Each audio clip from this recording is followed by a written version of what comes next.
السلام علیکم ورحمۃ اللہ وبرکاتہ، نحمده ونصلی علی رسولہ الکریم، اما بعد فاعوذ باللہ من الشیطان الرجیم، بسم اللہ الرحمن الرحیم، رب اشرح لی صدری ویسر لی امری واحلل عقدۃ من لسانی یفقهوا قولی۔ وَإِذَا سَأَلَكَ عِبَادِي عَنِّي فَإِنِّي قَرِيبٌ أُجِيبُ دَعْوَةَ الدَّاعِ إِذَا دَعَانِ فَلْيَسْتَجِيبُوا لِي وَلْيُؤْمِنُوا بِي لَعَلَّهُمْ يَرْشُدُونَ۔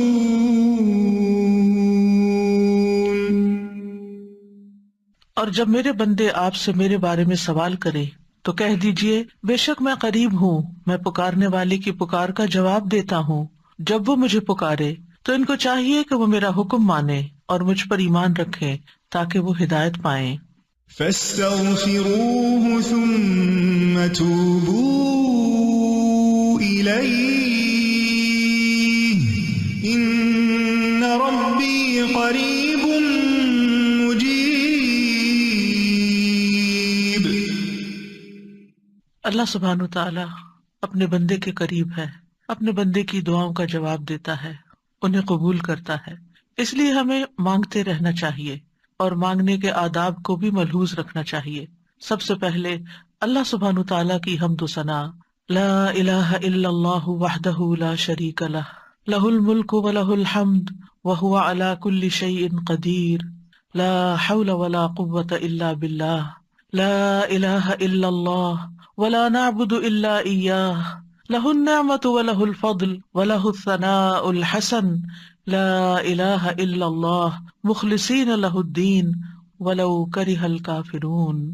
اللہ کے سوا کوئی الہ نہیں، وہ اکیلا ہے، اس کا کوئی شریک نہیں، بادشاہت اسی کی ہے اور تمام تعریف اسی کے لیے ہے، اور وہ ہر چیز پر پوری قدرت رکھنے والا ہے۔ گناہ سے بچنے کی طاقت اور نیکی کرنے کی طاقت اللہ کے سوا کوئی دینے والا نہیں ہے۔ اللہ کے سوا کوئی الہ نہیں، ہم صرف اسی کی عبادت کرتے ہیں، اسی کی ساری نعمتیں ہیں، اسی کا فضل ہے اور اسی کے لیے خوبصورت تعریف ہے۔ اللہ کے سوا کوئی الہ نہیں، ہم اسی کے لیے دین میں اخلاص رکھنے والے ہیں اگرچہ کافر ناپسند کریں۔ یہ دعا ہم نماز کے بعد پڑھتے ہیں، اور اس میں آپ نے دیکھا کہ صرف اور صرف اللہ تعالیٰ کی حمد و ثنا ہے، اللہ تعالیٰ کی توحید کا بیان ہے، اللہ تعالیٰ کی صفات کا بیان ہے۔ جب بندہ اللہ سبحانہ تعالیٰ کی تعریف کرتا ہے، شرک سے برات اور اللہ تعالیٰ کی عبادت کا اقرار کرتا ہے، تو یہ دعا کی اعلیٰ ترین قسم ہے۔ یہ زبان حال سے انسان پکار رہا ہوتا ہے کہ یا رب میں تیرا محتاج ہوں اور میرے سارے مسائل کا حل صرف اور صرف تیرے ہی پاس ہے، کیونکہ تو ہر چیز پر پوری قدرت رکھنے والا ہے۔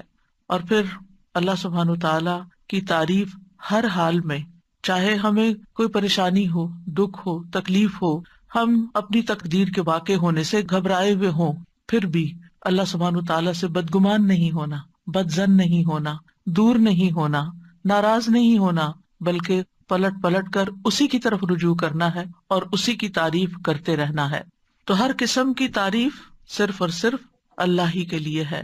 وہی ہے جو لاچار کی دعا قبول کرتا ہے جب وہ اسے پکارتا ہے، وہی ہے جو مظلوم کی مدد کرتا ہے جب وہ اسے بلند آواز سے پکارتا ہے، اور وہی ہر تکلیف کو ہم سے دور کرتا ہے اور ہر برائی کو ہم سے ہٹا دیتا ہے۔ ہمارا دل اسی کے ذکر سے زندہ ہوتا ہے، ہمارے معاملات اسی کے حکم سے وجود میں آتے ہیں، اور ہماری مشکلات اسی کی رحمت سے دور ہوتی ہیں۔ ہمیں اسی کی دی ہوئی حفاظت سے حفاظت ملتی ہے اور مشکلات اسی کے آسان کرنے سے آسان ہوتی ہیں۔ ہمیں اطاعت اور عبادت اور دعا کی توفیق بھی اسی کی رحمت سے ملتی ہے، وہی دیتا ہے۔ اس لیے پلٹ پلٹ کر ہمیں اسی کی طرف رجوع کرنا چاہیے، اسی کی طرف لوٹنا چاہیے۔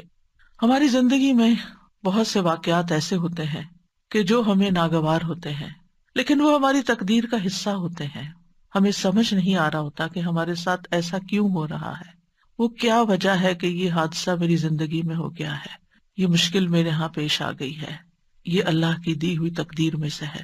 ہمیں جو بھی تکلیف آتی ہے، چاہے انڈیویجولی، چاہے خاندان کی سطح پر، اور چاہے اجتماعی طور پر پوری دنیا میں، چاہے وہ ذاتی طور پر کوئی بیماری ہو یا وہ پھر پینڈیمک ہو، ہر تکلیف صرف اللہ کے اذن سے ہی آتی ہے اور وہ تقدیر کا حصہ ہوتی ہے۔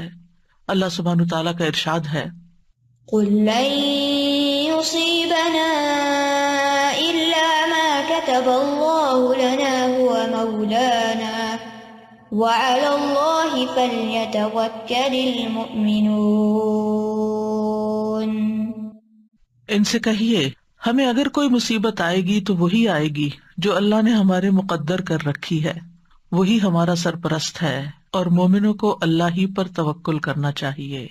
یہ ہمارے عقیدہ تقدیر کا ایک حصہ ہے کہ کوئی بھی چیز ہماری زندگی میں نہیں ہوتی مگر یہ کہ وہ اللہ ہی کا فیصلہ ہوتا ہے، تقدیر ہی کا ایک حصہ ہوتا ہے۔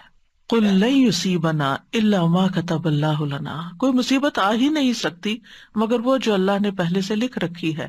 کہاں؟ لوح محفوظ میں۔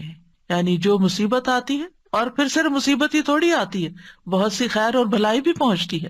تو قل لن یصیبنا میں صرف مصائب نہیں ہے، اس میں نعمتیں بھی ہیں۔ جو نعمتیں اور راحتیں آتی ہیں ہماری زندگی میں وہ سب تقدیر الہی کا حصہ ہیں۔ جب انسان کو یہ معلوم ہوتا ہے کہ اللہ کی طرف سے جو تقدیر میں لکھا ہے وہ ہر صورت میں پورا ہونا ہے، تو انسان کے لیے مصیبت برداشت کرنا آسان ہو جاتا ہے۔ یہ چیز اس کے حوصلے میں اضافہ کر دیتی ہے کہ اللہ سبحانہ تعالیٰ اپنے بندوں پر ظلم کرنے والا نہیں۔ ہوا مولانا، وہ تو ہمارا مولا ہے، ہمارا مالک ہے، ہمارا محافظ ہے، ہمارا مددگار ہے، اور پھر اس کے مولا ہونے کا تقاضا یہ ہے کہ وہ ہمارے دینی اور دنیاوی تمام معاملات میں ہماری سرپرستی کرے، اور ہمارے لیے اس کے بندے ہونے میں کیا لازم ہے کہ ہم اس کی قضاء و قدر پر راضی رہیں۔ جو فیصلے وہ ہمارے بارے میں کرے ہم اس پر اعتماد کریں کہ وہ ظلم کرنے والا نہیں ہے۔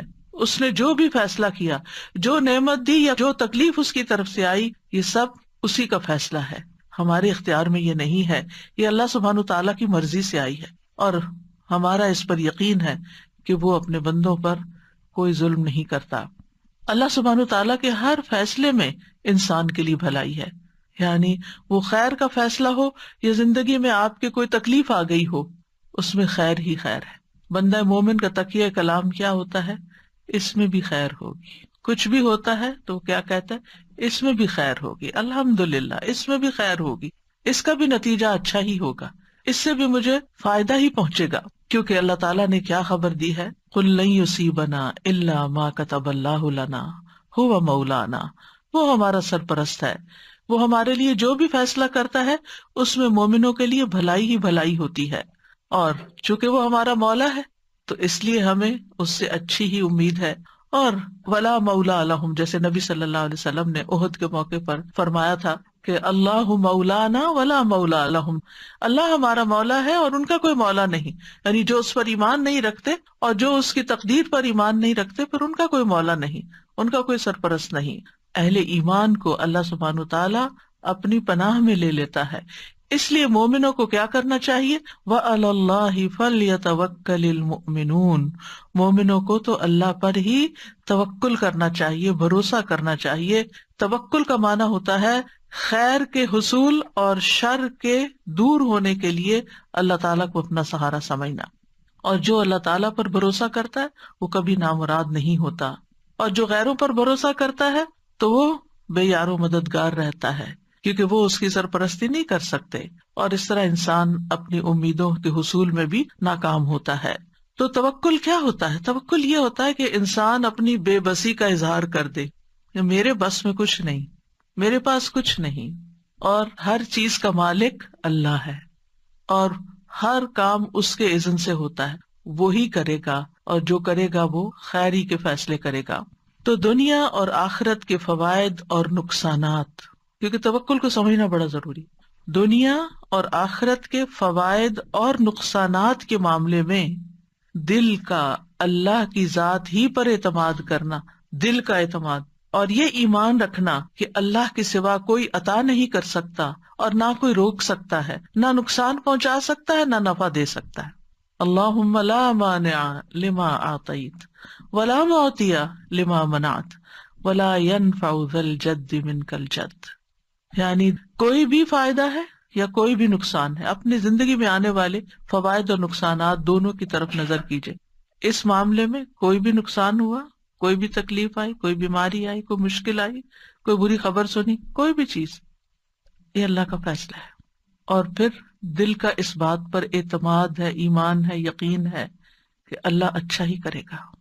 اگر بظاہر نظر آنے والی کسی تکلیف کے ذریعے انجام میرا وہ اچھا کرنا چاہتا ہے تو بھی میں اس کی رضا پہ راضی ہوں، اور اگر نفع پہنچا کر وہ مجھے کوئی فائدہ دینا چاہتا ہے تو بھی میں اسی کے شکر گزار ہوں. یعنی اپنا ہر معاملہ اللہ تعالیٰ کے سپرد کر دینا، اور اس بات کا یقین رکھنا کہ اگر اس نے میرے لیے خیر لکھی ہے تو کوئی روک ہی نہیں سکتا، اور اگر اس کی طرف سے میرے لیے کوئی آزمائش یا تکلیف راستے میں ہے تو پھر کوئی اور میری مدد کر ہی نہیں سکتا. تو جو شخص اللہ پر بھروسہ کرتا ہے، اللہ تعالیٰ اس کے ارادوں کے لیے کافی ہو جاتا ہے. یعنی ہم زندگی میں مختلف کاموں کے لیے ارادے کرتے ہیں، نیت کرتے ہیں، ہم سوچتے ہیں کہ ہم کوئی سفر کریں گے، یا ہم کوئی کاروبار کریں گے، یا ہم کوئی ڈگری کریں گے.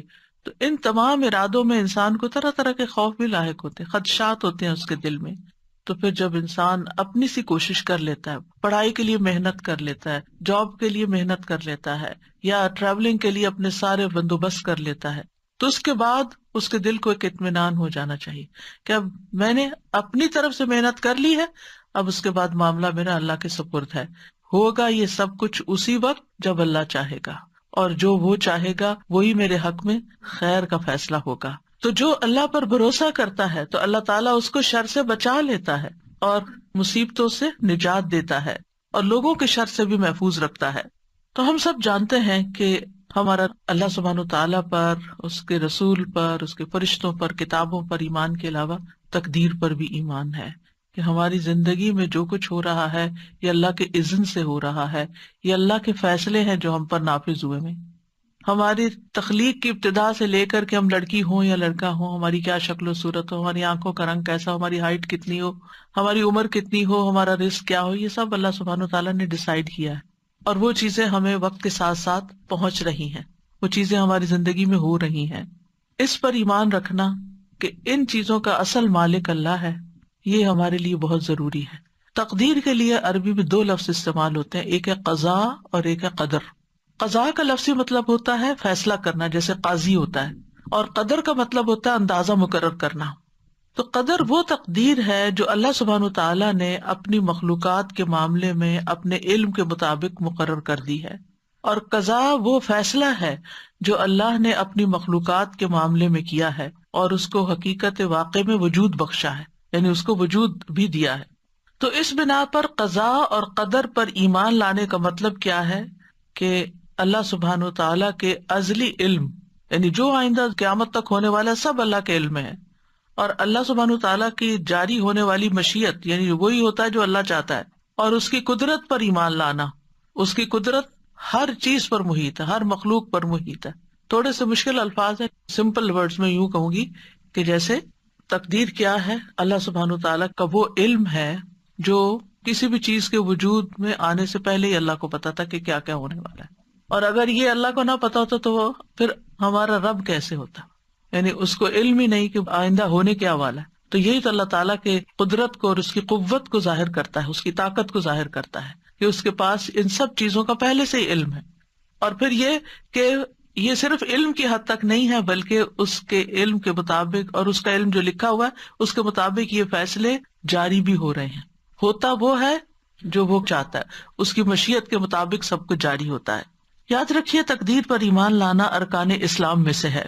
قرآن مجید میں آتا ہے انا کل شیء خلقناہ بقدر، یہ دلیل ہے اس کی، ہم نے ہر چیز کو ایک اندازے پر پیدا کیا ہے. سورۃ الاحزاب میں آتا ہے وکان امر اللہ قدرا مقدورا، اور اللہ کا حکم ایک طے شدہ فیصلہ ہوتا ہے، اللہ کا حکم طے شدہ فیصلہ ہوتا ہے. سورۃ الفرقان میں آتا ہے وخلق کل شیء فقدرہ تقدیرا، اللہ نے ہر چیز کو پیدا کیا پھر اس کا اندازہ مقرر کیا. لہٰذا ہم میں سے کون ہے جو ان آیات کو جھٹلا سکتا ہو یا وہ کہے کہ تقدیر وقدیر کچھ نہیں ہوتی. آج کل ایسے لوگ بھی دیکھنے کو ملیں گے کہ جو تقدیر پر ایمان نہیں رکھتے، وہ کہتے ہیں تقدیر کچھ نہیں ہوتی، ہوتا وہی ہے جو انسان خود کرتا ہے، آپ کی تقدیر آپ کے اپنے ہاتھ میں. ایسا نہیں ہے. اللہ سبحانہ وتعالیٰ کیا فرما رہے وَخَلَقَ كُلَّ شَيْءٍ فقدرہ تقدیرا، اللہ نے ہر چیز پیدا کی پھر اس کی تقدیر مقرر کی. تقدیر قدر سے، قدر کا مطلب کیا تھا؟ اندازہ کرنا، یہ کتنی بڑی ہوگی، کتنی چھوٹی ہوگی، کیا اس کی ایج ہوگی، کیا کرے گی، کیا فائدہ دے گی، کیا نقصان دے گی، یہ سب اس کا مقرر کردہ ہے. تقدیر پر ایمان کے 4 ارکان ہوتے ہیں، یہ 4 مراتب ہوتے ہیں. پہلا مرتبہ اللہ کے علم پر ایمان لانا کہ اللہ تعالیٰ علم رکھتا ہے. دوسرا اس بات پر ایمان لانا کہ قیامت تک جو کچھ ہونے والا ہے اس نے لوح محفوظ میں لکھ دیا ہے، یعنی اللہ کا علم یہ لکھا ہوا ہے. تیسرا اللہ کی مشیت اور ارادے پر ایمان لانا جو اس کی قدرت کاملہ کے مطابق نافذ ہونے والا ہے، یعنی اللہ سبحانہ وتعالیٰ کا ارادہ ہے اور اس کا ارادہ پورا ہوتا ہے. چوتھا اللہ نے ہر مخلوق کو پیدا کیا ہے اور اس تخلیق میں اس کا کوئی شریک نہیں. تو ہمارا اس بات پر ٹھوس ایمان ہے کہ اللہ سبحانہ وتعالیٰ اپنے ازلی سے مطلب یہ کہ بگننگ سے علم کی بنا پر ہر چیز کو جانتا ہے، جو کچھ ہو چکی، جو ہو رہی ہے، جو آئندہ ہونے والی ہے، سب کچھ اس کے لیے غیب اور حاضر کیا ہے؟ برابر ہے. پھر یہ کہ اللہ کا علم مخلوق کے علم جیسا نہیں، اللہ کے علم نے ہر چیز کو گھیر رکھا ہے. وَأَنَّ اللَّهَ قَدْ أَحَاطَ بِكُلِّ شَيْءٍ عِلْمًا، اللہ نے ہر چیز کو علم کے ساتھ گھیرا ہوا ہے، یعنی اللہ تعالیٰ کو اس کی ہر ڈائمینشن، ہر صورت، ہر اس کے نتائج، اثرات، سب کچھ پتا ہے. انسان نے تو بہت لیٹلی ڈسکور کیا نا کہ انسان کی زندگی کی بنیادی اکائی جو وہ سیل ہے، اور سیل کس چیز سے بنا ہوا ہے. لیکن اللہ سبحانہ تعالیٰ نے جب بنایا تھا اس سے پہلے اللہ جانتا تھا کہ وہ کیا بنانے والا ہے، تو وہ جانتا ہے سب کچھ. پھر یہ ہے کہ ان ساری چیزوں کی باریکیوں کو بھی جانتا ہے، یعنی ایک سیل جو ہے وہ کب بگڑتا ہے، کیوں بگڑتا ہے، اور پھر کس طرح اس کی اصلاح ہو سکتی ہے، اور انسان کیوں بیمار ہوتا ہے. یہ چیزیں انسان آہستہ آہستہ سیکھ رہے ہیں، لیکن اللہ سبحانہ تعالیٰ کو یہ سب کچھ پہلے سے ہی پتا تھا. اور پھر یہ کہ وَأَنَّ اللَّهَ عَلَّامُ الْغُيُوبِ، اللہ غیب کے سارے علموں کو خوب جانتا ہے. اور دوسری بات کیا کہی میں نے کہ اللہ نے تقدیر کو لوح محفوظ میں لکھ دیا ہے، اللہ کا یہ علم لکھا ہوا ہے. اور انسان ہو، جنات ہو، حیوانات ہوں، جمادات ہوں، ستارے ہوں، سیارے ہوں، زمین کی مخلوقات ہوں، آسمانوں کی مخلوقات ہوں، سب کے بارے میں نہ صرف یہ کہ وہ جانتا ہے بلکہ ان سب کی تقدیر اس نے لوح محفوظ میں لکھی ہوئی ہے. سورۃ الحج میں آتا ہے الم تعلم ان اللہ یعلم ما فی السماء والارض ان ذلک فی کتاب ان ذلک علی اللہ یسیر. کیا تم جانتے نہیں کہ اللہ وہ سب کچھ جانتا ہے جو آسمانوں میں اور جو زمین میں؟ بلا شبہ یہ سب کچھ ایک کتاب یعنی لوح محفوظ میں درج ہے، اور اللہ کے لیے یہ بات بالکل آسان ہے. سورۃ یاسین میں آتا ہے وَكُلَّ شَيْءٍ أَحْصَيْنَاهُ فِي إِمَامٍ مُبِينٍ. یہ آیت تو سب پڑھتے ہیں نا، لیکن غور نہیں کرتے کہ مطلب کیا ہے. اور ہم نے ہر چیز کا ایک واضح کتاب میں ریکارڈ رکھا ہوا ہے، ہر چیز کا ریکارڈ موجود ہے، قیامت تک ہونے والی ہر چیز لکھی ہوئی ہے. اور پھر تقدیر کے تیسرا رکن کی وضاحت کیا ہے؟ اللہ جو چاہتا ہے وہ ہوتا ہے، جو نہیں چاہتا وہ نہیں ہوتا. اب دعا کے ساتھ اس کا کیا ریلیشن ہے؟ یعنی آپ سوچ رہے ہوں گے کہ ہم تو دعائیں سیکھنے کے لیے آئے اور یہ میں عقیدہ تقدیر پڑھانے بیٹھ گئی، کیونکہ جب تک ہماری بنیاد مضبوط نہیں، ہماری دعائیں بھی صحیح نہیں ہوتی، اور پھر ہم دعاؤں کے بارے میں بھی بے یقینی کی کیفیت رکھتے ہیں، اور پھر وہ کبھی مانگتے ہیں کبھی نہیں مانگتے، اور مانگنے میں بھی کوئی لذت نہیں ہوتی.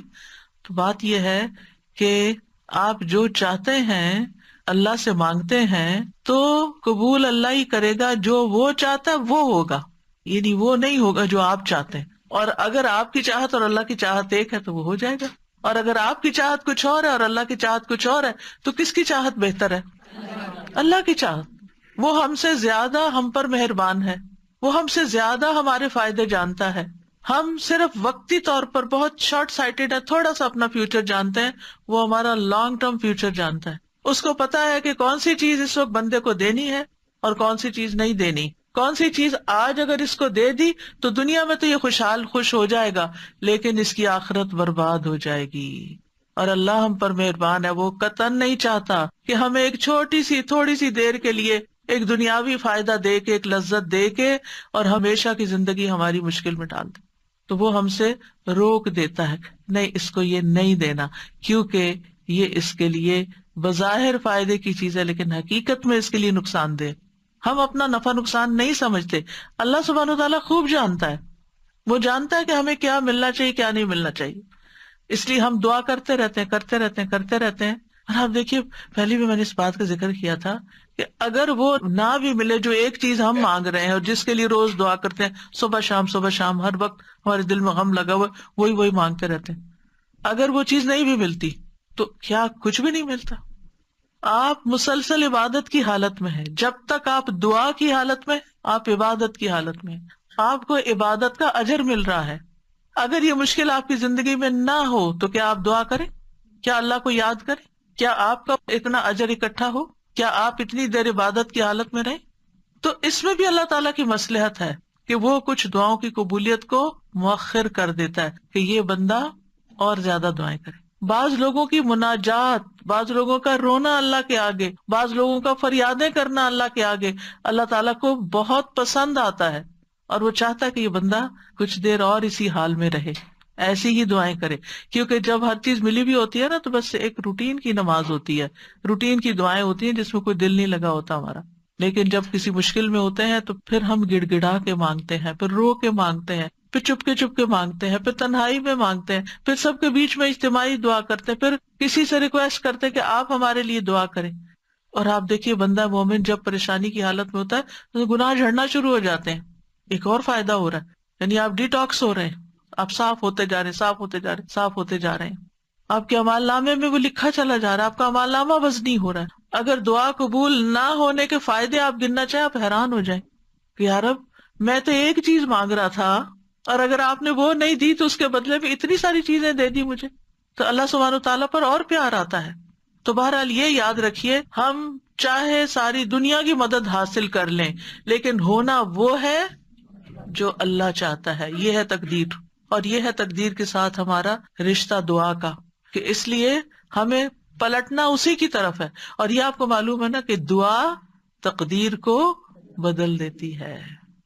تو ہونا وہ نا جو اللہ چاہتا ہے. تو پھر آپ اللہ کے آگے گڑ گڑائیں. اگر اللہ تعالیٰ نے کچھ لکھا ہوا بھی ہے تو قلم اسی کے حکم سے چلتا ہے.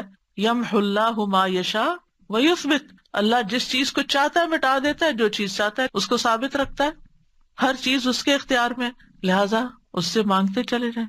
یعنی یہ بات ہمارے دلوں میں راسخ ہو جانی چاہیے، ہونا وہ ہے جو اللہ نے کرنا ہے. کوئی نہ میری بگاڑ سکتا ہے نہ میری بنا سکتا ہے، اور یہی عقیدہ توحید ہے. کوئی میرا کچھ نہیں بگاڑ سکتا، کوئی مجھے کچھ فائدہ نہیں دے سکتا جب تک اللہ نہیں چاہے گا. تو اس کا مطلب یہ ہے کہ آپ نے اپنی ہر چیز کو کس کے ساتھ کنیکٹ کر دیا؟ اللہ کی طرح. یہی تو عبادت ہے، یہی عبادت ہے. یعنی ہم عبادت صرف چند ریچولز کو لیتے ہیں، جبکہ اللہ تعالیٰ کے ساتھ دل کا ایسا تعلق ہونا، ایسا یقین ہونا، ایسا ایمان ہونا، یہ سراسر عبادت ہی کے حصے ہیں.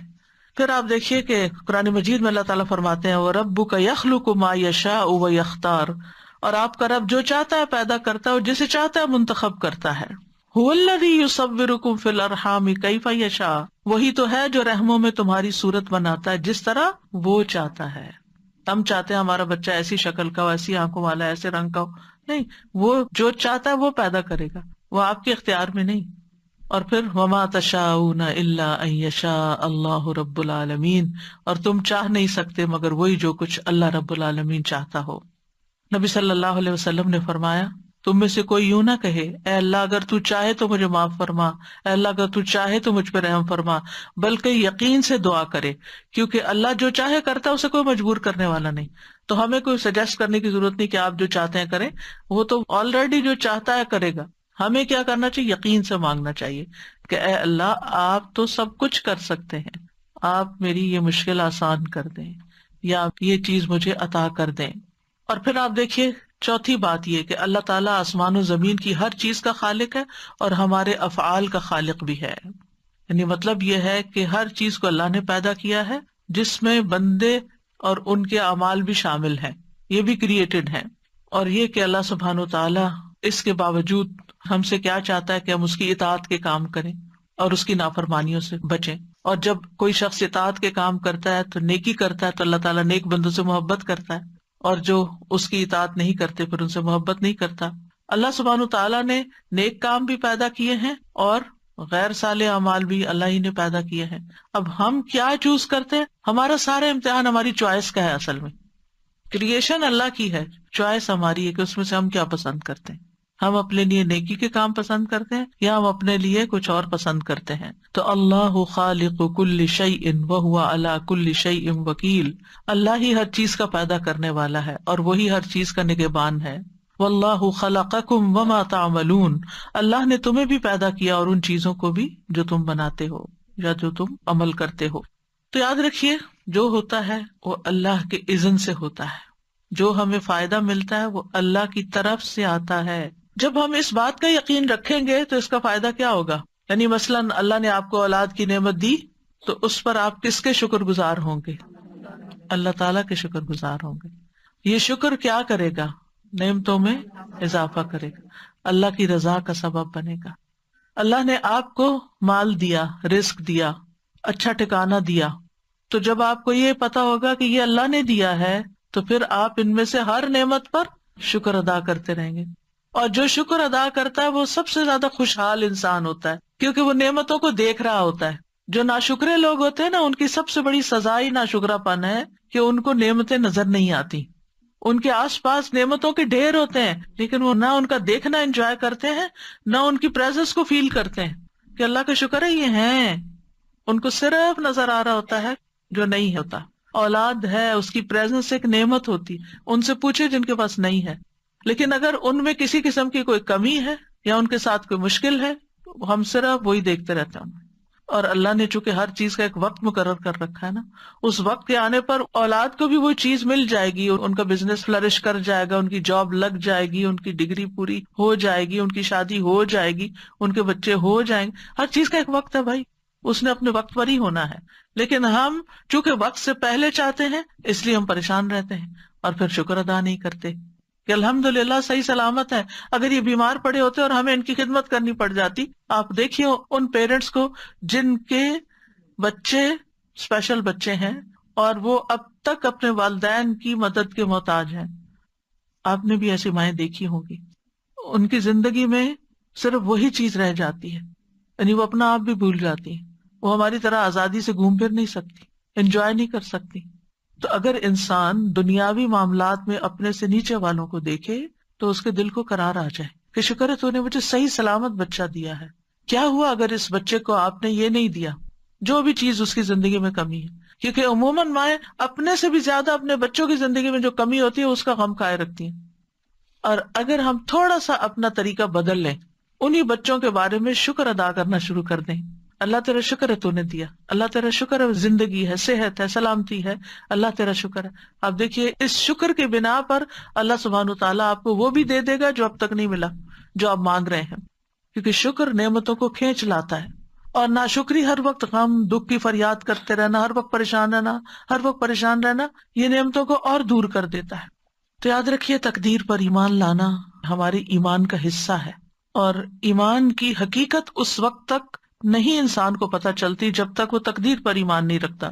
ابو درداء کہتے ہیں نبی صلی اللہ علیہ وسلم نے فرمایا ہر چیز کی ایک حقیقت ہوتی ہے اور کوئی شخص اس وقت تک ایمان کی حقیقت کو نہیں پہنچ سکتا جب تک اسے یہ یقین نہ ہو جائے کہ اسے جو چیز پہنچی ہے یعنی اچھی یا بری وہ اس سے خطا نہیں ہو سکتی تھی، اور جو چیز خطا ہوگی وہ اسے پہنچ نہیں سکتی تھی، مل ہی نہیں سکتی تھی. یعنی جو شخص اس بات کو سمجھ جاتا ہے، یعنی جو دعا قبول ہو گئی وہ ہونی ہی تھی اور جو نہیں ہوئی اس نے نہیں ہونا تھا. تو جب تک انسان کو یہ بات سمجھ نہ آئے تو اس وقت تک وہ ایمان کی حقیقت کو نہیں پہنچتا. یعنی ایمان اس بات کا تقاضا کرتا ہے کہ اللہ سبحانہ تعالیٰ کی کمپلیٹ اتھارٹی پر انسان کا ایمان ہو، کہ اصل قادر مطلق. یہ کیوں کہتے ہیں قادر مطلق؟ مطلق ہوتا ہے ایبسلیوٹ، اصل تو قدرت اس کے پاس ہے. یاد رکھیے جو شخص تقدیر کو جھٹلائے اس کے اعمال قبول نہیں ہوتے.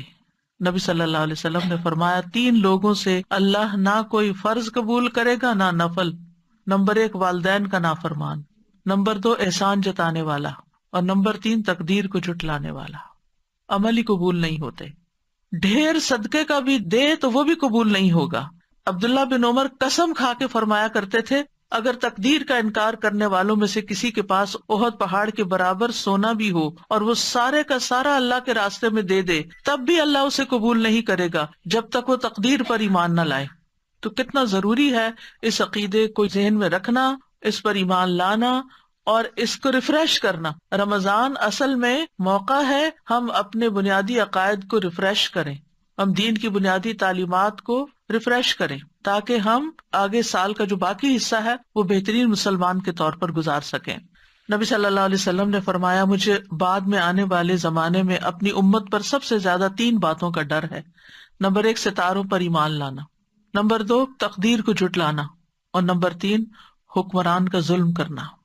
ایک اور حدیث میں آتا ہے، نبی صلی اللہ علیہ وسلم نے فرمایا، یہ آیت میری امت کے آخری زمانے کے اللہ عز و جل کی تقدیر کے جھٹلانے والے لوگوں کے بارے میں نازل ہوئی ہے.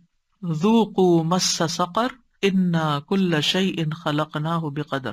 دوزخ میں آگ لگنے کے مزے چکھو، بے شک ہم نے ہر چیز کو ایک مقرر اندازے پر پیدا کیا ہے. یعنی میری امت کے آخری حصے میں جو لوگ تقدیر پر ایمان نہیں لائیں گے، یہ ان کا انجام اس آیت میں بیان ہوا ہے. آپ کو معلوم ہے نا کہ قرآن کی سب سے پہلی تفسیر خود نبی صلی اللہ علیہ وسلم نے کی کہ کس آیت کا مطلب کیا ہے.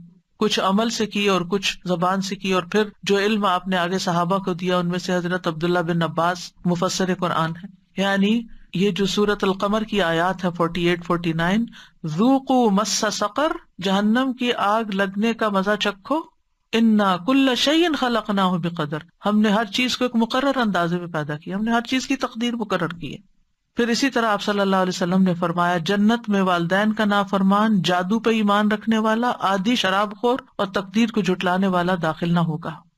تو تقدیر پر ایمان لانے کا تقاضا کیا ہے؟ نمبر 1 اس بات پر یقین رکھنا کہ ہر چیز لکھی جا چکی ہے. یہ بار بار میں اس لیے دہرا رہی ہوں تاکہ ایمان مکمل ہو کہ تقدیر پر ایمان کا مطلب کیا ہے. عمر، رزق، عمل، یہ سب کچھ تقدیر سے ہے. حسن کہتے ہیں، بے شک اللہ نے مخلوقات کو پیدا کیا تو ان کے ساتھ ان کی تقدیر کو پیدا کیا، ان کی عمروں کو تقدیر کے مطابق تقسیم کیا، ان کے رزق کو تقدیر کے مطابق تقسیم کیا، آزمائش اور صحت اور تندرستی کو بھی تقدیر کے مطابق تقسیم کیا. رسول اللہ صلی اللہ علیہ وسلم نے فرمایا، جس شخص کو بڑی فکر دنیا کی ہی ہو، یعنی جو دنیا کے بارے میں زیادہ کنسرنڈ ہے، اللہ تعالیٰ اس کے کام پریشان کر دے گا، اور اس کی مفلسی اس کی دونوں آنکھوں کے درمیان کر دے گا. اس کو سوائے اپنی مفلسی کے اور کچھ نظر نہیں آئے گا. سب کچھ ہوتے ہوئے بھی اس کو خوف مفلسی کا ہے کہ کیا بنے گا. اور جس کی نیت اصل آخرت کی طرف ہو تو اللہ تعالیٰ اس کے سب کام درست کر دے گا، اس کے دل میں بے پرواہی ڈال دے گا اور دنیا جھک کر اس کے پاس آئے گی. پھر اسی طرح اولاد کا ملنا بھی مقرر ہے. جس جان نے آنا ہے وہ آ کر رہے گی. بیماری بھی تقدیر سے ہے. رسول اللہ صلی اللہ علیہ وسلم نے فرمایا، جاہلیت کے 4 اوصاف میری امت میں موجود رہیں گے جن کو لوگ ہرگز نہیں چھوڑیں گے. نمبر 1 نوحہ کرنا، یعنی کسی فوتگی پر. نمبر 2 حسب نسب میں تان کرنا. سبحان اللہ، اچھے خاصے پریکٹسنگ مسلم ہوتے ہیں، بچوں کی شادی کا موقع آتا ہے، ہم پٹھان میں شادی نہیں کریں گے، ہم فلاں میں شادی نہیں کریں گے، اور لوگوں کو کم ذات ہونے کے تانے دینا، حالانکہ سب کو آدم کی اولاد ہے، سب کی ذاتیں وہیں جا کے ملتی ہیں. نمبر 3 بیماری کو متعدی قرار دیتے ہوئے کہنا، ایک خارشی اونٹ کی وجہ سے 100 اونٹوں کو خارش لگ گئی. سوال یہ کہ پہلے اونٹ کو خارش کس نے لگائی؟ اب اس میں آپ دیکھیے کہ جیسے یہ کووڈ ہے، کتنا پھیلا ہوا تھا، لیکن جس کی موت لکھی ہوئی تھی، جس کو بیماری آنی تھی، اس کو آ کر رہی. جس کو بیمار ہونا تھا وہ ڈبل ماسک میں بھی بیمار ہو کر رہا، اور جس کو اللہ نے بچانا تھا بچایا. آگے کا بھی اللہ ہی کے ہاتھ میں ہے. تو اس لیے یہ سوچنا کہ صرف اس کی وجہ سے نہیں، اللہ کا فیصلہ تھا. نمبر 4 ستارے، یہ کہنا کہ فلاں ستارے کی وجہ سے بارش ہوئی، یہ دور جاہلیت کے اوصاف میں سے ہے. پھر اسی طرح دوسری بات یہ کہ اس بات پر یقین رکھنا کہ جو تقدیر میں لکھا ہے وہی واقع ہوگا. ما اصاب من مصیبت فی الارض ولا فی انفسکم الا فی کتاب من قبل ان نبرأها ان ذلک علی اللہ یسیر لکی لا تأسوا علی ما فاتکم ولا تفرحوا بما آتاکم واللہ لا يحب کل مختال فخور. کوئی مصیبت نہ زمین پر پہنچتی ہے اور نہ تمہاری جانوں پر مگر وہ کتاب میں لکھی ہے. جس نے آنا ہے نا اس نے آنا ہے، اس سے پہلے کہ ہم اسے پیدا کریں. یقیناً یہ اللہ پر بہت آسان ہے، تاکہ تم نہ اس پر غم کرو جو تمہارے ہاتھ سے نکل جائے، یعنی اس چیز پر غم نہ کرو جو چلا جائے، اور نہ اس پہ اکڑو جو تمہیں عطا کر دے. اور اللہ کسی تکبر کرنے والے، بہت فخر کرنے والے سے محبت نہیں کرتا. تو اس سے کیا پتہ چلتا ہے کہ اگر کوئی تکلیف آ جائے، کوئی بیماری آ جائے تو کیا کریں؟ ایک لفظ یاد رکھیں، مکتوب. مکتوب لکھا ہوا تھا، اس نے آنا تھا. یہ اللہ کا فیصلہ ہے. رضیت باللہ ربا وبالاسلام دینا وبمحمد نبی. مثلاً آپ کو فلو ہو گیا، آپ کہتے ہیں میں نے تو فلو شاٹ بھی لگوایا تھا، میں تو اتنی احتیاط بھی کی تھی، فلو کیوں ہو گیا؟ اللہ کا فیصلہ ہو گیا، مکتوب لکھا ہوا تھا. آپ سمجھتے ہیں آپ کے حق میں برا ہوا؟ نہیں، برا نہیں ہوا. اس کے ذریعے معلوم نہیں کتنی اور بیماریاں آپ کے جسم سے نکل جائیں.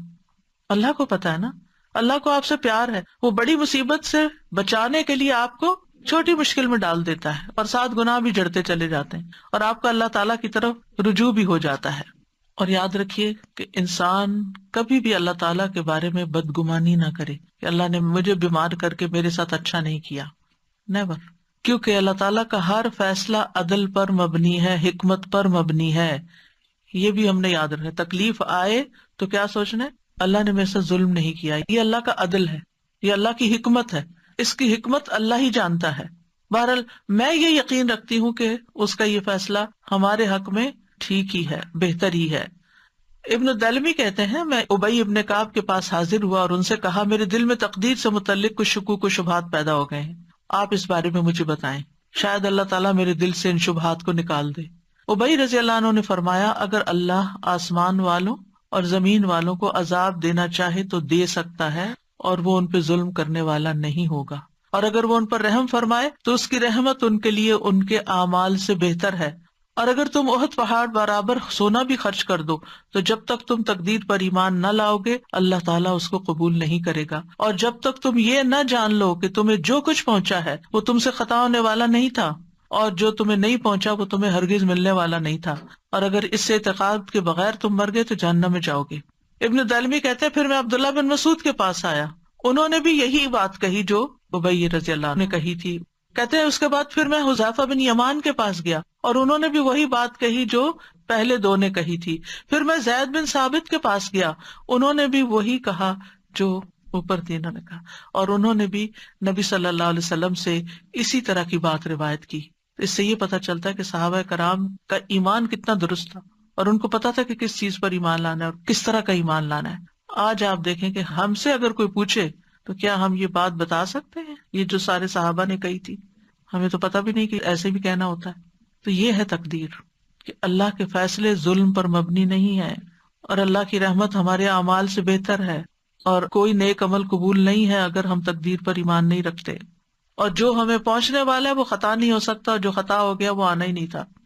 اس بات پر یقین رکھے کہ اللہ کا ہر فیصلہ حکمت پر مبنی ہے، عدل پر مبنی ہے. اللہ تعالیٰ ظالم نہیں. بظاہر نظر آنے والا شر بھی اپنے اندر طرح طرح کی خیر رکھتا ہے. اگر آپ سورۃ الکہف پڑھیں تو اس میں خضر علیہ السلام نے جس بچے کو مار دیا تھا تو اس کے بارے میں کیا آتا ہے؟ وَأَمَّا الْغُلَامُ فَكَانَ أَبَوَاهُ مُؤْمِنَيْنِ. اس لڑکے کے والدین مومن تھے. فَخَشِينَا أَن يُرْهِقَهُمَا طُغْيَانًا وَكُفْرًا. ہمیں اندیشہ ہوا کہ یہ لڑکا اپنی سرکشی اور کفر کی وجہ سے ان پہ کوئی مصیبت نہ لا کھڑی کرے. فَأَرَدْنَا أَن يُبْدِلَهُمَا رَبُّهُمَا خَيْرًا مِّنْهُ زَكَاةً وَأَقْرَبَ رَحْمًا. لہٰذا ہم نے چاہا کہ ان کا پروردگار اس لڑکے کے بدلے انہیں اس سے بہتر اولاد عطا کرے جو پاکیزہ اخلاق والی اور قرابت کا بہت خیال رکھنے والی ہو. تو روایات میں آتا ہے کہ اللہ تعالیٰ نے اس کے بدلے ان کو بیٹی عطا کی تھی. اب کسی کا بیٹا فوت ہو جائے اور بیٹی پیدا ہو جائے تو بظاہر وہ کیا سمجھے گا کہ میرے ساتھ تو بڑی ذاتی ہو گئی. لیکن یہاں پر بیٹی کا پیدا ہونا یعنی سرکش بیٹے کے بدلے میں اللہ نے ان کو نیک بیٹی عطا کی جو پاکیزہ اخلاق والی اور قرابت کا بہت خیال رکھنے والی.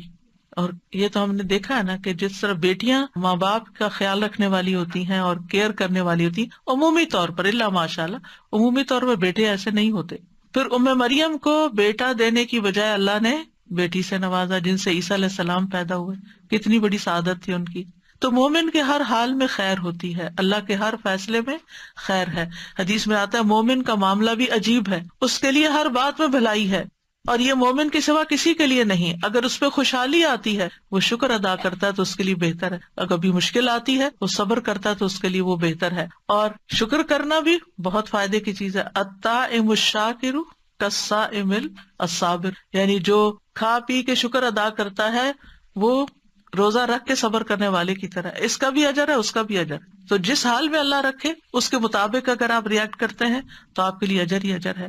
پھر آپ دیکھیے کہ ایک ہم عادت سیکھنے کے ہر چیز میں خیر دیکھیں، اور خیر کے پہلو پر نظر رکھیں۔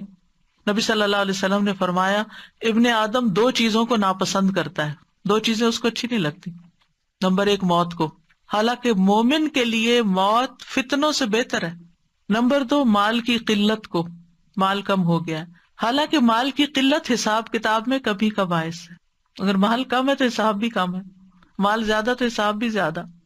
زندگی میں کوئی حادثہ پیش آ جائے تو یہی کہا کریں لا تحسبوہ شرا لکم بل ہوا خیر لکم، تم اسے اپنے لیے برا مت سمجھو بلکہ یہ تمہارے لیے بہتر ہے، نہیں تمہیں پتا کہاں کہاں اس کی وجہ سے بہتری بھی ہو گئی۔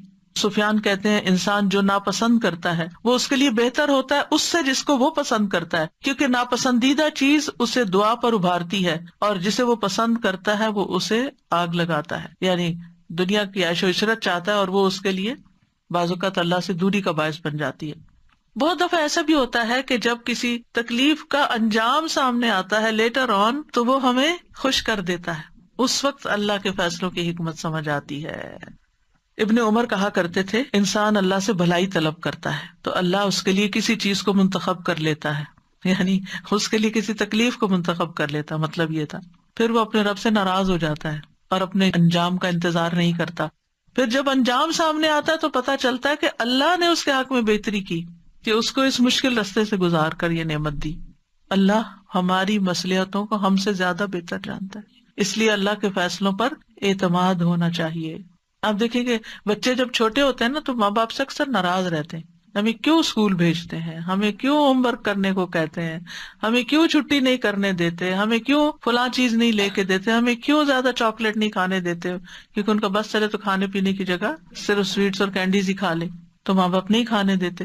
یعنی جتنی بھی چیزیں ہیں آپ دیکھیں کہ بچے آپ سے خوش نہیں ہوں گے، وہ آپ کو اپنا دشمن سمجھیں گے کہ شاید ہم ستیلے ہیں یا انہوں نے کہیں سے اڈاپٹ کیا ہوا ہمیں، جو اتنی سختی ہم پر کرتے ہیں۔ لیکن جب بڑے ہوتے ہیں تو پھر تھینک فل ہوتے ہیں، آپ کا شکریہ کہ آپ نے ہم پر سختی کی، ہمیں پڑھایا لکھایا اور ہمیں یہاں تک پہنچایا۔ بندہ بھی جب تکلیف کی حالت میں ہوتا ہے تو برے برے خیال سوچتا ہے بس اور پھر جب اس کا انجام دیکھتا ہے تو اس وقت شکر گزار ہوتا ہے کہ اللہ تیرا شکر ہے کہ تو نے فلاں سے بھی بچا لیا، فلاں چیز سے بھی بچا لیا، فلاں اور میرے لیے تو نے یہ رکھ دیا۔ ابن تیمیہ کہتے ہیں مصائب عام لوگوں کے حق میں رحمت اور نعمت ہے سوائے اس وقت کے کہ اگر ان مصیبتوں کی وجہ سے مصیبت والا شخص اس بڑی نافرمانی اور مصیبت میں مبتلا ہو جائے جو اس سے پہلے تھی تو یہ مصیبت اس لحاظ سے اس کے لیے شر بن جائے گی، لیکن اگر وہ اس کی وجہ سے اور نیکی کی طرف آ جاتا ہے تو پھر کیا ہوتا ہے، وہ مصیبت اس کے لیے خیر کا باعث بن گئی۔ چوتھی چیز کیا ہوئی، تقدیر کے فیصلوں پہ اللہ سے راضی رہنا ہے اور ناراض نہیں ہونا، اللہ کو الزام نہیں دینا، اللہ کی تقسیم پہ راضی رہنا ہے۔ نبی صلی اللہ علیہ وسلم نے فرمایا اللہ کی تقسیم پر راضی رہو، تم لوگوں میں سب سے بڑے غنی بن جاؤ گے۔ ہر حال میں اللہ کا شکر ادا کرنا ہے، خوشی ملے تو الحمدللہ، تکلیف آئے تو الحمدللہ ہی علی کل حال۔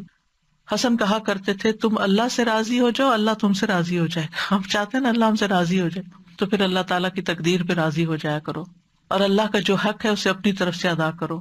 کیا تم نے نہیں سنا اللہ تعالیٰ کا فرمان ہے رضی اللہ عنہم ورضوا عنہ، اللہ ان سے راضی ہو گیا اور وہ اللہ سے راضی ہو گئے، اور جو راضی ہو جاتا ہے اس کی زندگی میں برکت اور وسعت آ جاتی ہے۔ نبی صلی اللہ علیہ وسلم نے فرمایا اللہ تبارک و تعالیٰ اپنے بندے کو جو کچھ دیتا ہے وہ اس میں اس کا امتحان بھی لیتا ہے، سو جو شخص اللہ تعالیٰ کی تقسیم پر راضی ہو جائے اللہ اسے برکت اور وسعت دیتا ہے، اور جو راضی نہ ہو اس کو برکت نہیں ملتی۔ پھر زبان سے بھی رب کی رضا کے کلمات ادا کرنے چاہیے، جیسے نبی صلی اللہ علیہ وسلم کے بیٹے ابراہیم فوت ہو گئے تھے تو آپ نے کیا فرمایا، آنکھیں روتی ہیں دل غمگین ہے اور ہم نہیں کہتے مگر وہی جس سے ہمارا رب راضی ہے، زبان سے کوئی ایسی بات نہیں نکلے گی، اے ابراہیم ہم تمہاری جدائی کے سبب غمگین ہیں، اپنے غم کا اظہار کیا لیکن اللہ سے ناراضگی کا اظہار نہیں کیا۔ پھر آپ دیکھیں کہ اللہ کے فیصلوں کے آگے سر تسلیم خم کر دینا چاہیے، اللہ یہ تیرا فیصلہ ہے، میں نے قبول کر لیا، میں اس پر راضی۔ وہ کیسے؟ مثلاً آپ کی شادی کسی ایسی جگہ ہو گئی کہ جس میں بعد میں آپ کو کچھ مشکلات پیش ہیں، اور وہ کون سی شادی ہے جس میں مشکلات پیش نہیں آتی، یعنی ایڈجسٹمنٹ کا جو بھی پیریڈ ہوتا ہے، اور زندگی بھر کچھ نہ کچھ ایڈجسٹمنٹ ہوتی رہتی۔ آپ دیکھیں جس طرح ہماری اپنی باڈی ہوتی ہے نا، بچپن میں ایک اور طرح کے ٹرامے سے گزرتی ہے، جب ہم بڑے ہو رہے ہوتے ہیں اس میں آپ دیکھیے کہ وہ باڈی میں جو چینجز آ رہے ہوتے ہیں، جب مثلا ایک خاتون ہونے کی حیثیت سے جب پیریڈ شروع ہونے کا وقت ہوتا ہے تو جسم کی جو چینجز ہوتی ہیں اس کی وجہ سے ایک تھکاوٹ اور ایک بیماری کسی کیفیت، پھر آپ دیکھیں کہ جوانی کی اپنی کچھ اور مطالبات ہوتے ہیں، اس کی ضروریات ہوتی ہیں. پھر اس کے بعد یہ ہے کہ جو انسان کو مینوپاز ہوتا ہے، بڑھاپا آتا ہے، ایڈجسٹمنٹ ہوتی رہتی ہے نا سارا وقت. کس طرح کھڑے ہونا، کس طرح بیٹھنا، کس طرح چلنا ہے، کیا کھانا ہے، کیا نہیں کرنا. تھرو آؤٹ یور لائف آپ ایڈجسٹمنٹ کر رہے ہوتے ہیں اپنے ساتھ، کھانے پینے کے معاملے میں، ایکسرسائز کے، سونے جاگنے، کام، ہر چیز کے، آرام کے، نیند کے، ہر جگہ. بالکل اسی طرح جو ہماری ازواجی زندگی ہوتی ہے اس میں بھی وقت کے ساتھ ساتھ شادی سے پہلے کے جذبات کچھ اور ہوتے ہیں، پھر شادی ہو جاتی ہے تو ابتدائی دنوں کے جذبات کچھ اور ہوتے ہیں، پھر 2 مہینے کے بعد کچھ اور ہوتے ہیں، پھر 6 مہینے کے بعد کچھ اور ہوتے ہیں، سال گزر جاتا ہے تو کچھ اور ہوتے ہیں، اور پھر جب بچہ پیدا ہو جاتا ہے کچھ اور ہوتے ہیں. پھر بچے جب جوان ہوتے ہیں، کچھ ماں باپ بڑے اچھی زندگی گزارے ہوتے ہیں، جب بچے جوان ہوتے ہیں ان کے فیصلے کرنے میں آپس میں جھگڑ پڑتے ہیں. پھر اس کے بعد ان کے جب بچے پیدا ہوتے ہیں ان کے غم لگا کے بیٹھ جاتے ہیں. تو کہیں نہ کہیں کچھ نہ کچھ ہماری زندگیوں میں یہ چل رہا ہوتا ہے. تو یہ ہماری زندگی کا ایک حصہ ہے. تو یہ اللہ کے فیصلے ہوتے ہیں، ان کے آگے جھک جانا چاہیے، ان کو قبول کر لینا چاہیے.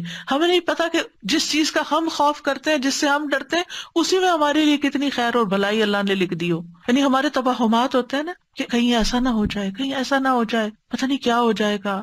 تو ہر معاملے میں نا، مثلا بچے جب اسکول ہی جا رہے ہوتے ہیں نا، تو اس وقت بھی اس اسکول میں داخل کراتے نا زیادہ اچھا تھا، اس پروگرام میں بھیجتے تو زیادہ اچھا تھا، میرا خیال ہے ہم نے غلطی کی اس کو ڈاکٹر بنا کے، میرا خیال ہے ہم نے غلطی کی یہاں شادی کر کے.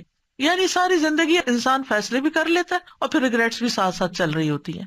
تو یہ پارٹ آف لائف ہے، لیکن اس میں ہونا وہی ہے جو اللہ نے لکھا ہے. تو اب کیا ہے، جب اللہ نے لکھ دیا ہے نا اور وہ چیز نافذ ہو رہی ہے تو پھر کہیں رضیت باللہ ربا وبالاسلام دینا وبمحمد نبیا. اور اسی معاملے میں پھر ہمیں اللہ پر توکل کرنا پڑتا ہے.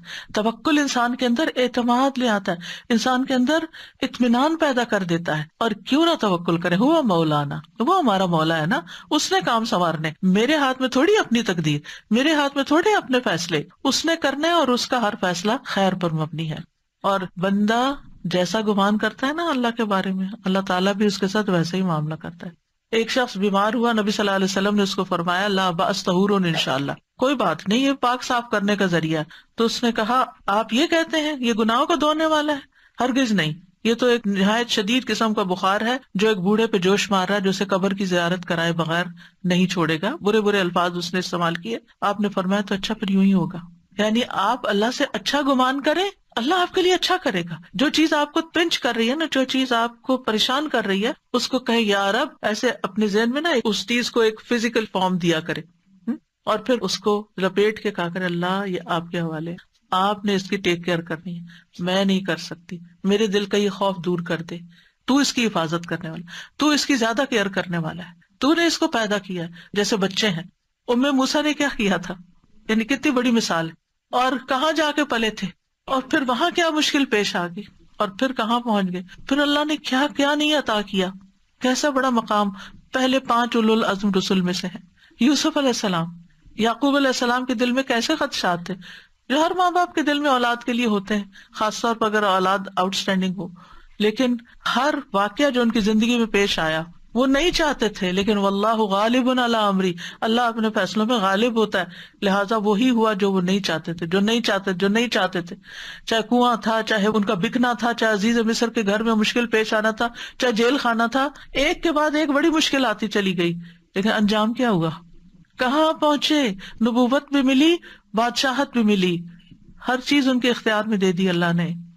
ہمیں نہیں پتا جن چیزوں سے ہم ڈرتے ہیں اور ہم چاہتے ہیں نہ ہو، لیکن واللہ غالب علی امری، وہی ہوتا ہے جو اللہ چاہتا ہے. اور جب وہ ہو جاتا ہے، لقد خلقنا الانسان فی کبد، انسان مشکلات میں پیدا کیا. زندگی پھولوں کی سیج نہیں کہ صرف آرام اور راحتیں ہی ملیں گی، مشکلات آئیں گی لیکن اس میں سے خیر بھی نکلے گی. اور مومن کے درجے بعض اوقات اس تکلیف سے زیادہ بڑھتے ہیں بنسبت اس نعمت کے جو اس کے پاس ہوتی ہے. اس لیے مصیبت پہنچنے پر اجر کی ہمیشہ امید رکھیں. نبی صلی اللہ علیہ وسلم نے فرمایا مسلمان پر کوئی مصیبت، بیماری، رنج و غم یا تکلیف ایسی نہیں آتی یہاں تک کہ کانٹا بھی چبھتا ہے تو اللہ اس کے بدلے اس کے گناہ دور کر دیتا ہے.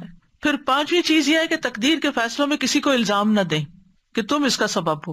عام طور پہ ہوتا ہے جب کوئی کام خراب ہو جاتا ہے، کوئی چیز خرید لیتے ہیں، تم نے کہا تھا یہ والی برانڈ خریدو، تو اب روز اسی کو کوستے چلے جاتے ہیں، حالانکہ بس وہ لکھا ہوا تھا وہی پہنچنا تھا، اب ہو گیا جو ہو گیا. تو ایک دوسرے کے ساتھ اپنے ریلیشن نہیں پھر خراب کرنے چاہیے.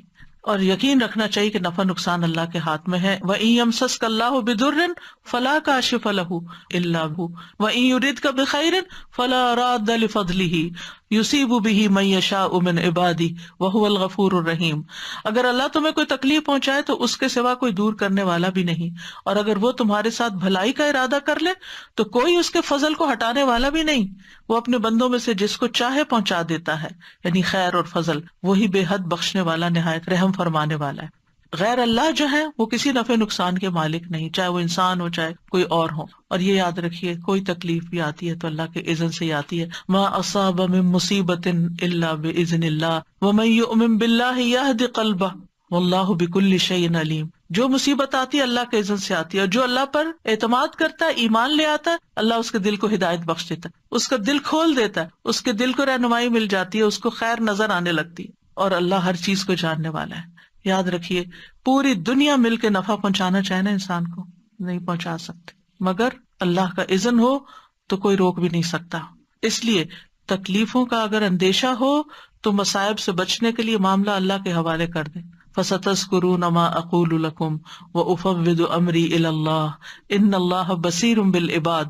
آل فرعون میں سے ایک رجل مؤمن نے کھل کے فرعون کی مخالفت کی، اس کے فیصلوں کی، اور موسیٰ علیہ السلام کی بھرپور تائید کی. اب اس کے بعد ہونا کیا تھا کہ وہ کوئی اٹھاتا اسے اور قتل کر دیتا. فَوَقَاهُ اللَّهُ سَيِّئَاتِ مَا مَكَرُوا. ان کی چالوں سے اللہ نے اس مرد مومن کو بچا لیا. کیوں؟ کیونکہ اس نے کہا تھا اُفَوِّضُ أَمْرِي إِلَى اللَّهِ. تو اپنے بارے میں بھی، اپنی اولاد کے بارے میں بھی، یا اللہ میں نے آپ کے سپرد کی، آپ ان کی حفاظت کر، جیسے موسیٰ اور یوسف علیہ السلام کی تھی، جیسے آل فرعون کے اس رجل مؤمن کی تھی. مال کی طرف سے ڈر ہے، اولاد کی طرف سے، صحت کی طرف سے، کہیں یہ بیماری، کچھ لوگ یہ ہر وقت وہم لگا کہیں مجھے کینسر نہ ہو جائے، کہیں مجھے فلانا نہ ہو جائے. جو ہونا ہے ہو جائے گا، لیکن آپ اپنے آپ کو بھی اللہ کے سپرد کیا کریں.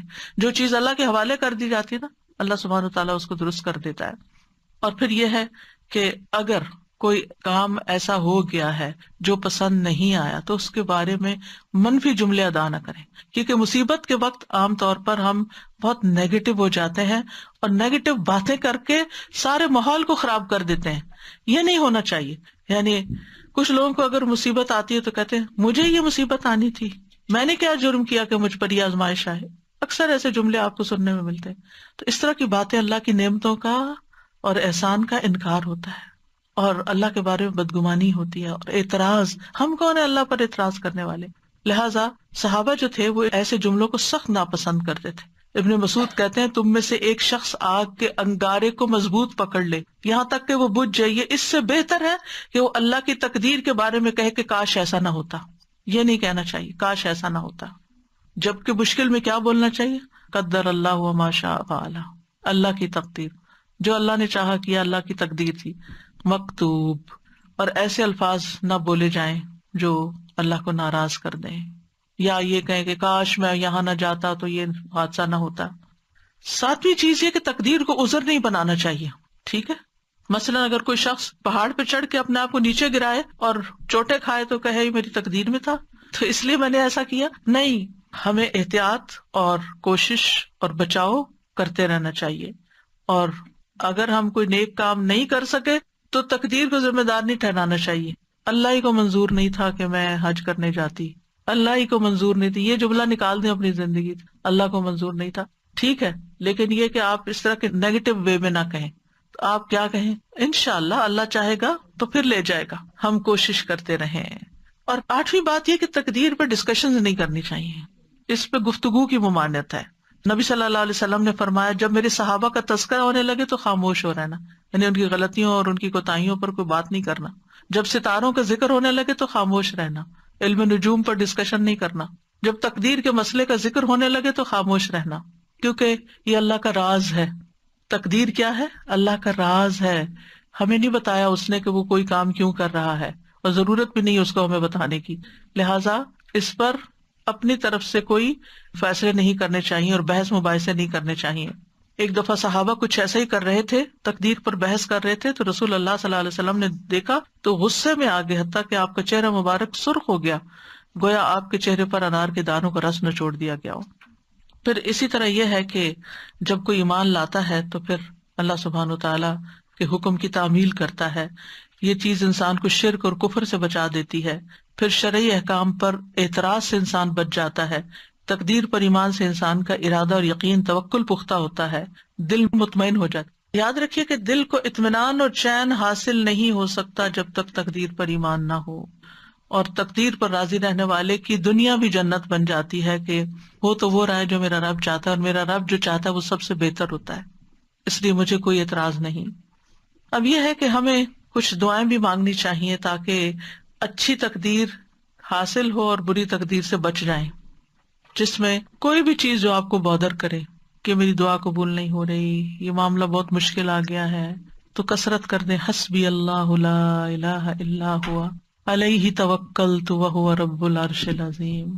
مجھے میرا اللہ کافی ہے، کیونکہ مشکل وقت میں نا سب ساتھ چھوڑ جاتے ہیں، پیارے سے پیارے رشتے بھی دور ہو جاتے ہیں، اپنے بھی غیر ہو جاتے ہیں، تو اس وقت اللہ کو پکارے حسبی اللہ لا الہ الا ہوا علیہ توکلت. جو چیز مجھے پریشان کر رہی ہے، خوفزدہ کر رہی ہے، اس کے بارے میں نے اللہ پہ بھروسہ کیا، وہ سب اچھا کر دے گا. وہو رب العرش العظیم، اور وہ عرش عظیم کا رب ہے.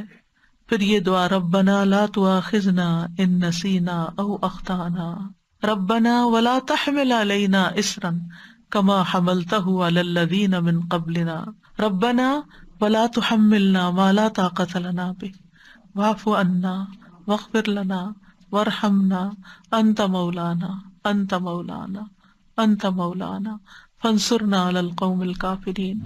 پھر لا حول ولا قوت الا باللہ، یہ تو جنت کے خزانوں میں سے ایک خزانہ ہے، اس کی تکرار کر دینی چاہیے، کثرت کر دینی چاہیے. اس کا مطلب کیا ہے کہ اللہ کی مدد کے بغیر نہ کوئی چیز پھر سکتی ہے، ٹل سکتی ہے، اور نہ ہی کچھ کرنے کی قوت ہمیں حاصل ہو سکتی، یا اللہ کی مدد کے بغیر نیکی کرنے کی طاقت نہیں ہوتی اور برائی سے باز رہنے کی ہمت نہیں ہوتی. سب کچھ اللہ ہی کے اختیار میں ہے. جب بندہ یہ کہتا ہے تو پھر بندہ دراصل اپنے آپ کو اللہ کے سپرد کر دیتا ہے، اللہ تعالیٰ اس کو اپنی سرپرستی میں لے لیتا ہے. نبی صلی اللہ علیہ وسلم نے فرمایا کیا میں تمہیں جنت کے خزانوں میں سے کسی خزانے کا نام بتاؤں؟ میں نے کہا کیوں نہیں؟ آپ نے فرمایا لا حول ولا قوت الا باللہ.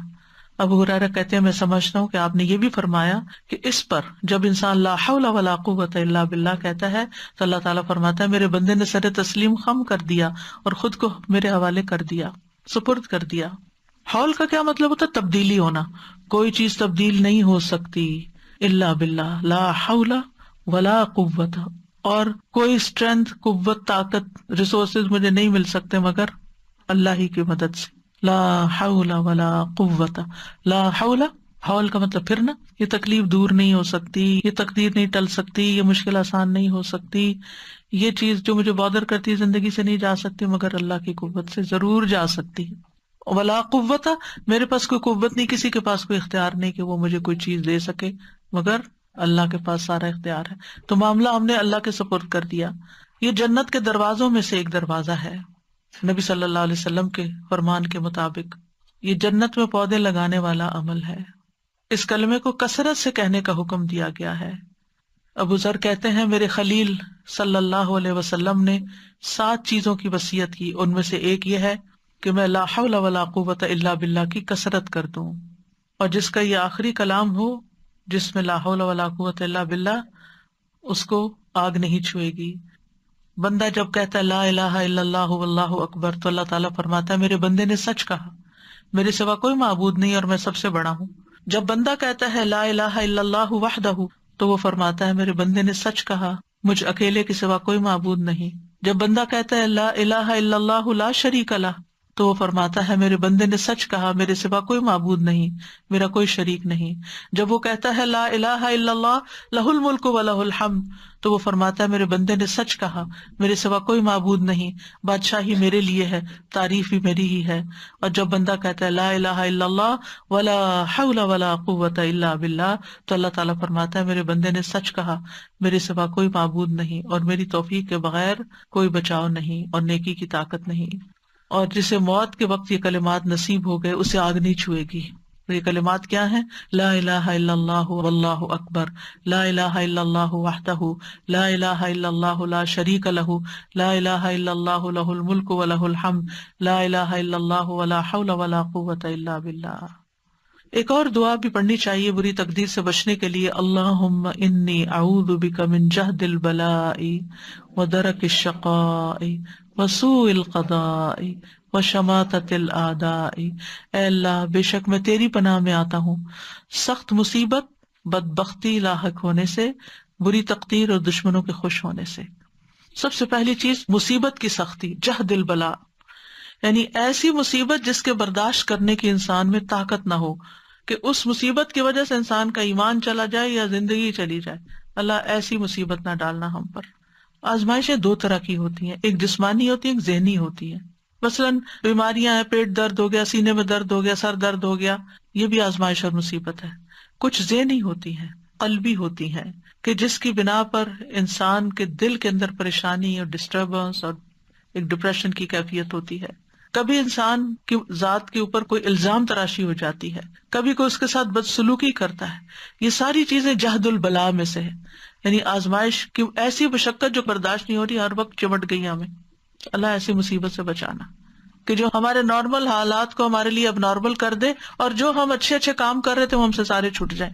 یعنی آپ دیکھیں کہ جب انسان اللہ کی عبادت کرتا ہے کتنی راحت ملتی ہے، جب انسان اللہ کے دین کی خدمت کرتا ہے کتنی راحت ملتی، جب انسان کسی انسان کی خدمت کرتا ہے کتنی خوشی ہو جاتی۔ لیکن جب اگر انسان بیمار پڑ جائے، کیا اس میں سے کوئی ایک کام بھی کر سکتا ہے؟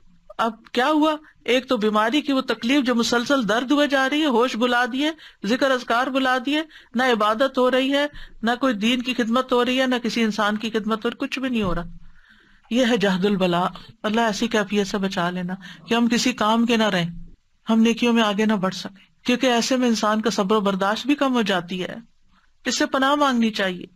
پھر آپ دیکھیں کہ کچھ مصیبتیں ایسی ہوتی ہیں اس سے ایمان ڈاواں ڈول ہو جاتا ہے، اللہ تعالیٰ بچا کے رکھے۔ نیکی کے کام انسان کو اچھے نہیں لگتے، خیر اور بھلائی کے کاموں سے دور ہو جاتا ہے، وہ چیزیں انسان کو حق سے پھیر دیتی ہیں، خیر سے پھیر دیتی ہیں، منہ سے ایسے لفظ نکلنے لگتے ہیں، کیا فائدہ ہوا قرآن پڑھ کے پڑھا کے، نعوذ باللہ نعوذ باللہ، کیا فائدہ ہوا دین کی خدمت کر کے، کیا فائدہ ہوا یہ کر کے، سارے عمل برباد کیا، کرایا برباد۔ اس لیے جہد البلاء سے پناہ مانگے۔ دوسرا درک الشقاء، درک کا مطلب ہوتا پانا، کسی چیز کو ملنا، کہیں پہنچ جانا، اور شقاء کہتے ہیں وہ چیز جو تباہی تک پہنچا دے، اور یہ سعادت کے برعکس ہوتا ہے۔ یعنی اے اللہ مجھے اس بات سے بچا کہ مجھے میری دنیا، میری جان، میرے اہل، میرے مال یا میری آخرت میں کوئی ایسی مشقت لاحق ہو کہ اس کے سبب سے جو میں گناہوں نافرمانیوں کے عمل کرنے لگوں۔ کیونکہ کچھ لوگ کیا کرتے ہیں، جب ان پہ کوئی تکلیف آتی ہے وہ جادوگروں کے پاس پہنچ جاتے ہیں، وہ نجومیوں کے پاس پہنچ جاتے ہیں، ان سے غیب کی خبریں معلوم کرنے لگتے ہیں، کیا کرایا ضائع ہو جاتا ہے۔ پھر ہے سوء القضاء، بری تقدیر سے، یعنی وہ چیز تقدیر کا فیصلہ نافذ ہو جو انسان کو دکھی یا غمگین کر دے، یا اس کو ناپسندیدہ تقدیر میں مبتلا کر دے، جس کے نتیجے میں اس کے دین، دنیا، نفس، اہل، مال، اولاد اور خاتمے کسی بھی چیز میں وہ چیز واقع ہو سکتی ہے۔ اور سوء القضاء میں یہ چیز بھی آتی ہے کہ انسان کو غلط فیصلہ کر لے اپنے بارے میں یا کسی کے بارے میں، یا اللہ کا کوئی فیصلہ انسان کو دکھی کر دے، یہ بھی سوء القضاء ہے۔ یعنی اس کا دکھ اتنا ہو کہ اس سے وہ نکل نہ پائے، اور پھر انسان سوچے سمجھے بغیر کوئی فیصلہ کرے، بغیر عاقبت اور انجام کو دیکھے ہوئے، بس صرف جذبات میں آ کے یا کسی حالت اور کسی پریشانی اور مصیبت میں پڑ کے۔ مثلا بعض اوقات ہم کوئی نیکی کا کام کر رہے ہوتے، جیسے حضرت ابوبکر جو تھے وہ مستہ کو ماہانہ وظیفہ دیتے تھے۔ جب مستہ نے الزام لگایا حضرت عائشہ پر یا ان لگانے والوں کے ساتھ شامل ہو گئے تو حضرت ابوبکر نے کیا کہا، اب میں نہیں دوں گا اس کو کچھ، اس نے میرے احسان کا یہ بدلہ چکایا۔ کیا ہم میں سے ہر بندہ یہی نہیں کرتا کہ جس پر آپ احسان کر رہے تھے وہ آپ کے ساتھ کچھ کر دے تو آپ کہتے ہیں بس میری خیر بند؟ تو اللہ تعالیٰ نے کیا فرمایا، ان کو تو وحی کے ذریعے بتا دیا گیا تھا کہ نہیں، الا تحبون ان یغفر اللہ لکم، تم نہیں چاہتے اللہ تمہیں معاف کر دے؟ ہمیں کون بتائے گا، ہم قرآن پڑھیں گے تو ہمیں بھی پتہ چل جائے گا، لیکن اگر ہم قرآن پڑھنا پڑھانا ہی چھوڑ دیں گے تو ہمیں کہاں سے پتہ چلے گا یہ سب کچھ کہ ہم نے زندگی میں کیا کرنا ہے، ہمارے لیے گائیڈنس کیا ہے؟ تو پھر ایسی صورت میں یہ سوء القضاء ہے، برے فیصلے۔ اور قضاء فیصلے کو بھی کہتے ہیں، ڈیسیژن کو بھی، کہ مثلا آپ کورٹ میں اپنا کوئی معاملہ لے کے جاتے ہیں اور آپ کے خلاف کوئی فیصلہ ہو جاتا ہے، یہ بھی سوء القضاء ہے۔ یا لوگ آپ کے بارے میں بری طرح ججمنٹل ہو جاتے ہیں، یہ بھی سوء القضاء ہے کہ لوگ آپ کے بارے میں برا سوچنا شروع کر دیتے ہیں۔ تو اللہ سبحانہ وتعالیٰ ہمیں سوء القضاء سے بچائے۔ وشماتۃ الاعداء، کسی مصیبت پہ دشمنوں کا خوش ہونا، یا اللہ اس چیز سے بھی ہمیں محفوظ رکھنا۔ اور پھر ایک اور دعا، اللہم انی اعوذ بک من زوال نعمتک وتحول عافیتک وفجاءۃ نقمتک وجمیع سخطک۔ اے اللہ بے شک میں تیری پناہ لیتا ہوں اس بات سے کہ تیری دی ہوئی کوئی نعمت مجھ سے چھن جائے، تیری دی ہوئی عافیت پلٹ جائے، کوئی ناگہانی عذاب آئے، اور تیری تمام ناراضگیوں سے تیری پناہ لیتا ہوں کہ تو کبھی مجھ سے ناراض ہو۔ اور وَأَسْأَلُكَ الرِّضَا بَعْدَ الْقَضَاءِ، أَسْأَلُكَ الرِّضَا بَعْدَ الْقَضَاءِ، یا اللہ تقدیر نافذ ہونے کے بعد مجھے راضی کر دینا، یعنی میں اس پہ ناراض نہ ہوں۔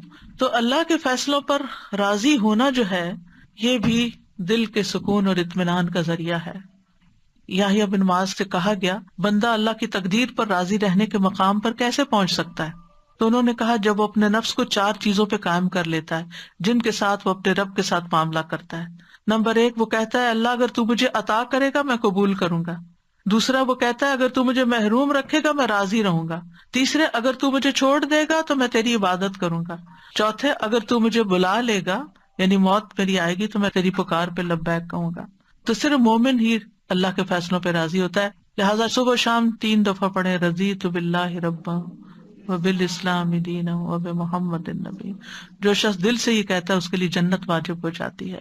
اور پھر وتر کی نماز میں وبارک لی فیما اعطیت وقنی شر ما قضیت فانک تقضی ولا یقضی علیک، اور میرے لیے اس چیز میں برکت دے دے جو تو نے مجھے عطا کی ہے، مجھے اس چیز کی برائی سے بچا جو تو نے مقدر کر دی ہے۔